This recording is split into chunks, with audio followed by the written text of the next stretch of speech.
शाहपुर शहर के बासवेश्वर सर्कल पर कल एक गंभीर स्थिति देखने मिली, जहां SC/ST वासती निलय के स्टूडेंट्स ने अपनी बढ़ती हुई परेशानियों को लेकर रात भर धरना दिया। स्टूडेंट्स का कहना है कि हॉस्टल में बेड, बाथरूम और बेसिक फैसिलिटीज की बिल्कुल कमी है और ये सब सोशल वेलफेयर डिपार्टमेंट के अधिकारियों की बड़ी लापरवाही का नतीजा है। सामाजिक होराटगर्ती चारिता कोनकल ने इस मसले पर तीखा रोष जताया।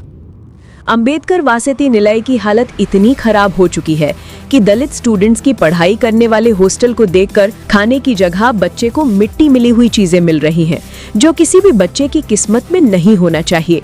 गांव के पिछड़े तबके के स्टूडेंट्स यहां रुककर पढ़ाई कर रहे हैं, लेकिन बेसिक सुविधाएं तक नहीं मिल रही।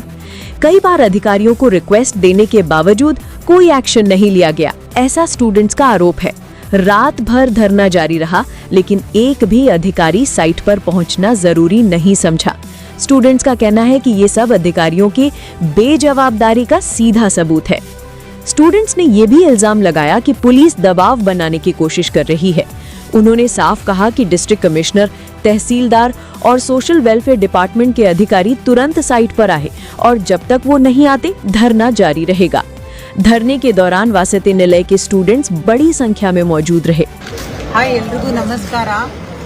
ಇವತ್ತು ಆಕ್ಚುಲಿ ನಮ್ಮ ಯಾದಗಿರಿ ಡಿಸ್ಟ್ರಿಕ್ಟ್ ಶಾಹಪುರ ತಾಲೂಕಲ್ಲಿ ನಾವು ಬಸವಣ್ಣ ಚೌಕಿಯಲ್ಲಿ ಇದೀವಿ। ನಾವಿವತ್ತು ಇಲ್ಲಿ ನಾವೆಲ್ಲ ಇವತ್ತು ನಮ್ಮ ಶಾಹಪುರ ಮಕ್ಕಳಿದ್ರೆ ಅಂದ್ರೆ ಓನ್ಲಿ ನಾಟ್ ಶಾಹಪುರ ಮಕ್ಕಳು, ಇಲ್ಲಿ ಅಕ್ಕಪಕ್ಕ ತಾಲೂಕು ಸುರ್ಪುರ್, ಶಾಹಪುರ, ಗುರ್ಮಿನ್ಕಲ್, ಯಾದಗಿರಿ ಎಲ್ಲ ಮಕ್ಕಳು ಬಂದು ಇಲ್ಲಿ ಹಾಸ್ಟೆಲಲ್ಲಿ ಇರ್ತಾರೆ। ಈ ಹಾಸ್ಟೆಲ್ ಇರೋದು SC/ST ಮತ್ತೆ OBC ಮಕ್ಕಳಿಗೋಸ್ಕರ। ಅಂದ್ ಪಕ್ಕದಲ್ಲಿ ಮಹಿಳೆಯರು ಕೂಡ ಇದ್ದಾರೆ, ಬಟ್ ಮಹಿಳೆಯರು ನಾವು ಕರ್ಕೊಂಡ್ ಬರ್ತಾ ಇಲ್ಲ, ಅಂದ್ರೆ ಅವ್ರು ಬರ್ತಾ ಇದೀವಿ ಅಂತ ಫೋನ್ ಮಾಡಿದ್ರು ಬರಬೇಡಿ ಅಂತ ಹೇಳ್ತಾ ಇದೀವಿ।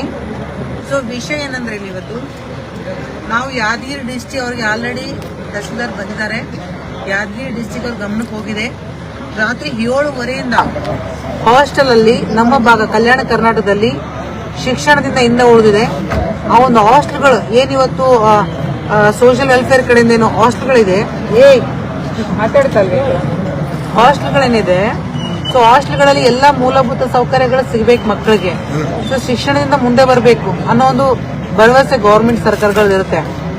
ಸೊ ಇವತ್ತು ದೇವರಾಜ ಅರಸ ನಿಗಮ ಇದೆಯಲ್ಲ, ಅದರಲ್ಲಿ ಕೂಡ OBC ಮಕ್ಕಳು ಓದ್ತಾ ಇರ್ತಾರೆ। ಸೊ ಅಂಬೇಡ್ಕರ್ ಹಾಸ್ಟೆಲ್ಗಳಲ್ಲಿ SC/ST ಮಕ್ಕಳು ಓದ್ತಾ ಇರ್ತಾರೆ। ಸೊ ಈ ಮಕ್ಕಳ ಭವಿಷ್ಯ ಇವತ್ತು ಹಾಳಾಗ್ತಾ ಇದೆ, ಯಾಕಂದ್ರೆ ಅಲ್ಲಿ ಆಹಾರ ವ್ಯವಸ್ಥೆ ಸರಿ ಇಲ್ಲ, ಆಮೇಲೆ ನೀರ್ ವ್ಯವಸ್ಥೆ ಸರಿ ಇಲ್ಲ, ಆಮೇಲೆ ಅವ್ರಿಗೆ ರೂಮ್ಗಳಲ್ಲಿ ಲೈಟ್ಗಳಿಲ್ಲ, ಫ್ಯಾನ್ಗಳಿಲ್ಲ, ಆಮೇಲೆ ಲೈಬ್ರರಿ ವ್ಯವಸ್ಥೆ ಇಲ್ಲ, ಆಮೇಲೆ ಇವ್ರು ಏನಾದ್ರೂ ಊಟ ಮಾಡಬೇಕು ಅಂದ್ರೆ ಅದ್ರಲ್ಲಿ ಹುಳಗಳು ಬರ್ತಾ ಇದೆ। ಸೊ ಹಂಗಾಗಿ ನಾವು ಇಷ್ಟೆಲ್ಲ ಪ್ರಾಬ್ಲಮ್ ಆಗಿದೆ ಅಂತೇಳಿ DC ಅವ್ರ ಗಮನಕ್ಕೆ ತಂದು ನಾವು 8:00 ಹೇಳಿ 10:00 ನಾವು ಇಲ್ಲಿ ಒಂದು ಚೌಕಲ್ಲಿ ಕುತ್ಕೊಂಡಿದೀವಿ। ಸೊ ಇಷ್ಟೊತ್ತವರೆಗಾದ್ರೂ DC ಬಂದಿಲ್ಲ, ಇವರೆಲ್ಲರ ಮಕ್ಕಳು ಇದಾದ ಸಂಘಟನೆ ರಾಜಕೀಯ ಉದ್ದೇಶ ಇಟ್ಕೊಂಡು ಇಲ್ಲಿ ಹೋರಾಟಕ್ಕೆ ಯಾರು ಕುತ್ಕೊಂಡಿಲ್ಲ। ಈ ಮಕ್ಕಳು ತಮ್ಮ ಭವಿಷ್ಯಕ್ಕೋಸ್ಕರ ಇವತ್ತು ಬೀದಿಗಿಳಿದಿದ್ದಾರೆ। ಯುವಕರು ಇವತ್ತು ತಮ್ಮ ಭವಿಷ್ಯನ ಕಟ್ಕೊಳಕ್ ಬೀದಿಗಿಳಿದಾರೆ। ಯಾರ ರಾಜಕೀಯ ಸಪೋರ್ಟ್ ತಗೊಂಡಿಲ್ಲ, ಯಾವ ಪಕ್ಷಕ್ಕೆ ಹೋಗಿಲ್ಲ, ಯಾವ ವಿಷಯದಲ್ಲೂ ಇಲ್ಲ। ಅವ್ರು ಬಂದು ಕುಂತಿರೋದು ಇವತ್ತು ನಮಗೆ ನ್ಯಾಯ ಬೇಕು, ನಮಗೆ ಒಳ್ಳೆ ಆಹಾರ ಬೇಕು, ನಮಗೆ ಸೌಕರ್ಯಗಳು ಸಿಗ್ಬೇಕಂತ DC ಅವ್ರ ಕಡೆಯಿಂದ ಅದು ವಿಫಲ ಆಗಿದೆ। ಕೂಡಲೇ ಸ್ಪಂದಿಸಬೇಕಾಗಿತ್ತು ಇವತ್ತು DC ಅವರು, ಕೂಡಲೇ ಈ ಮಕ್ಕಳಿಗೆ ಕೂಡಲೇ ಸ್ಪಂದಿಸಬೇಕಾಗಿತ್ತು, ಕೂಡಲೇ ಸ್ಪಂದಿಸಿಲ್ಲ। ಎಲ್ಲ ಮಕ್ಕಳಿದ್ದಾರೆ, ಅವರು ಆಲ್ಮೋಸ್ಟ್ ಎಷ್ಟು ಅವರ್ ಆಗಿದೆ ಊಟ ಮಾಡಿ ನೀವೆಲ್ಲ? 26